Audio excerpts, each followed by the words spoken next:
देहिया में तनिको हमरा जान नइखे, अब दिल में हमरा कोनो अरमान नइखे।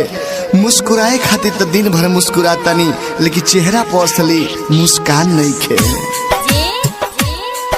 प्रेजेंटेड बाय विदेशी लाल एंटरटेनमेंट।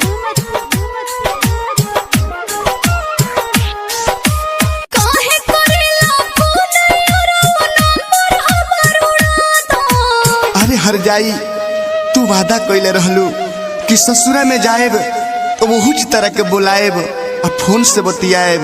सब भुला गइलू, सब भुला गइलू।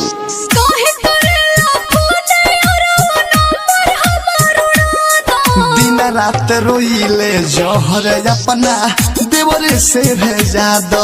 अब बात न करबू हमरा से तो तू ही मुआ दो।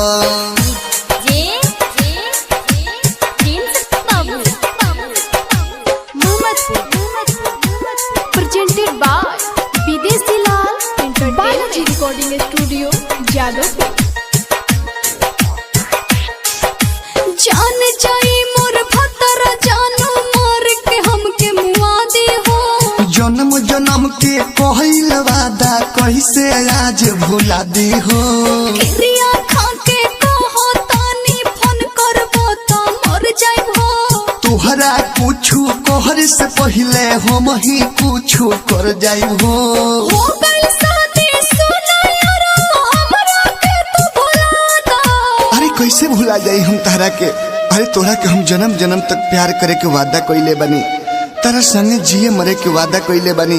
वो हम कैसे भूल जाई, कैसे भूल जाई। हो गई शादी सुना यार हमरा के तू भुला दा।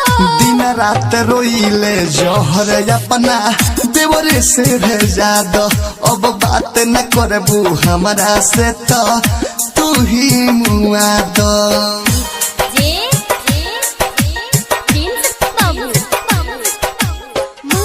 प्रेजेंटेड बाय रिकॉर्डिंग विदेशी लाल जादव एंटरटेनमेंट।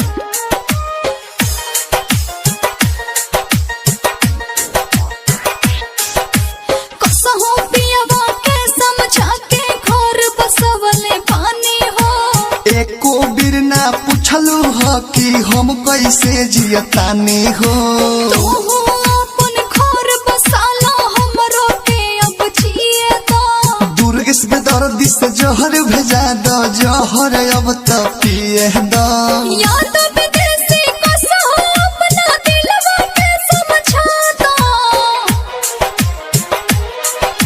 या तो विदेशी कसहो अपना दिल के तू समझा दो। दिन रात रोइले जहर अपना देवरे से भेजा दो।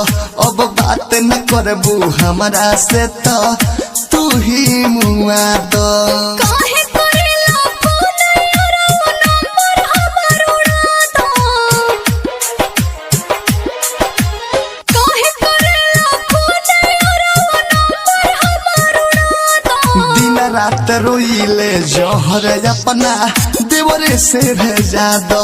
अब बात न करबू हमरा से तो तू ही मुआ दो। Balaji recording studio.